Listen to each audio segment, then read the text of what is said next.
Assalamualaikum warahmatullahi wabarakatuh. Innal hamdalillah nahmaduhu wa nasta'inuhu wa nastaghfiruh wa na'udzu billahi min syururi anfusina wa sayyiati a'malina. Man yahdihillahu fala mudhillalah wa man yudlilhu fala hadiyalah.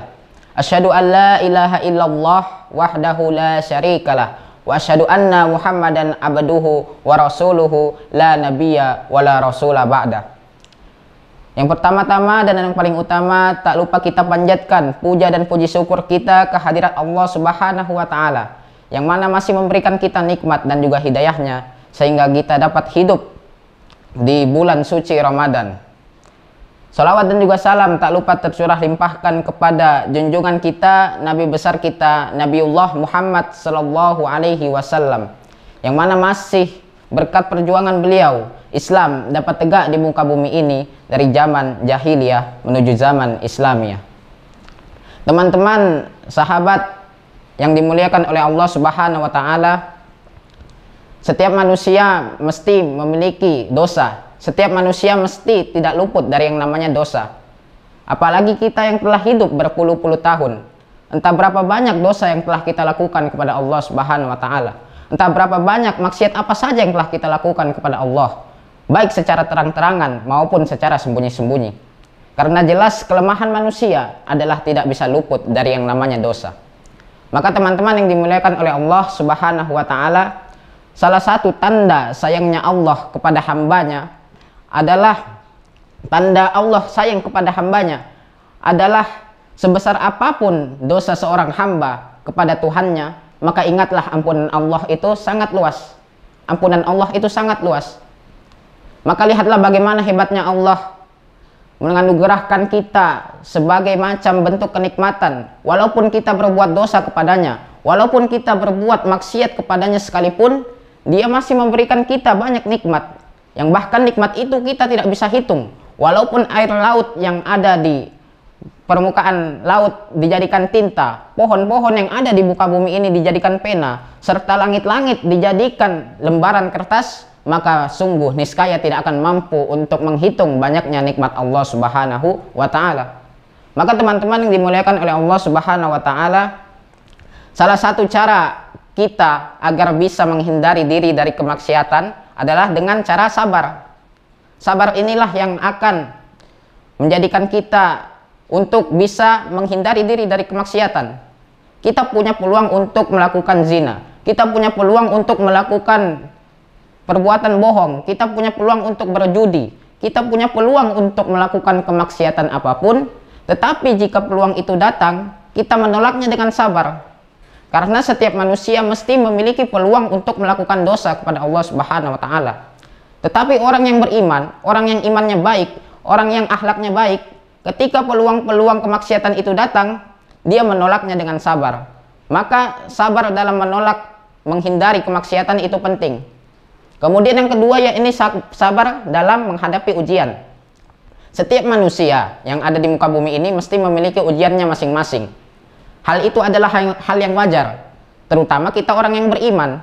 Karena semakin tinggi iman seseorang itu, maka semakin banyak pula ujian yang diberikan oleh Allah Subhanahu wa taala. Maka orang yang imannya baik, orang yang imannya kuat, sebanyak apapun ujian yang diberikan oleh Allah Subhanahu wa taala kepadanya, dia menjalaninya tetap dengan sabar dan tegar. Karena dia yakin bahwa pertolongan Allah itu ada. Karena dia yakin bahwa pertolongan Allah itu lebih besar daripada ujian yang diberikannya.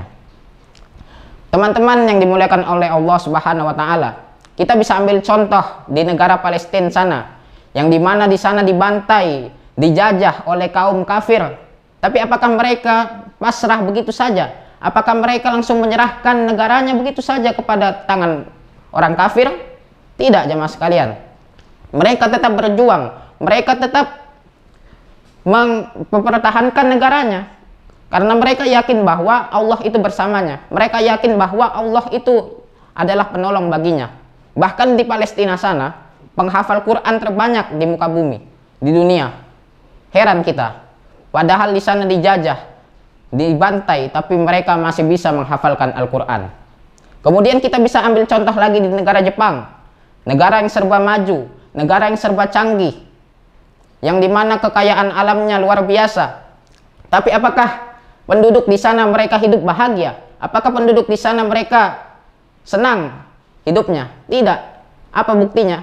Di Jepang, tingkat kematian bunuh diri di sana merupakan tingkat tertinggi di dunia. Padahal di sana kurang apa lagi? Serba canggih. Teknologinya canggih. Tapi mengapa mereka penduduknya banyak yang bunuh diri? Karena mereka jika terkena masalah sedikit, mereka seakan-akan depresi, seakan-akan merasa bahwa mereka tidak ada penolong lagi baginya. Maka itulah tadi perbedaan antara orang kafir dan orang muslim dalam menghadapi ujian. Maka pentingnya di sini juga untuk sabar dalam menghadapi ujian.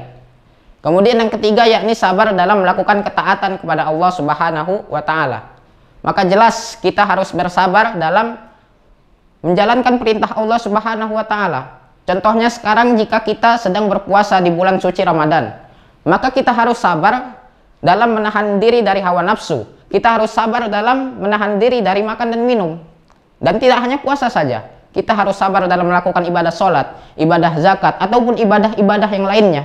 Karena tujuan Allah memang menciptakan manusia hanya untuk beribadah kepadanya. Sebagaimana firman-Nya, "Wa ma khalaqatul jinna wal insa illa liya'budun." Dan tidaklah aku ciptakan jin dan manusia kecuali hanya untuk beribadah kepadaku.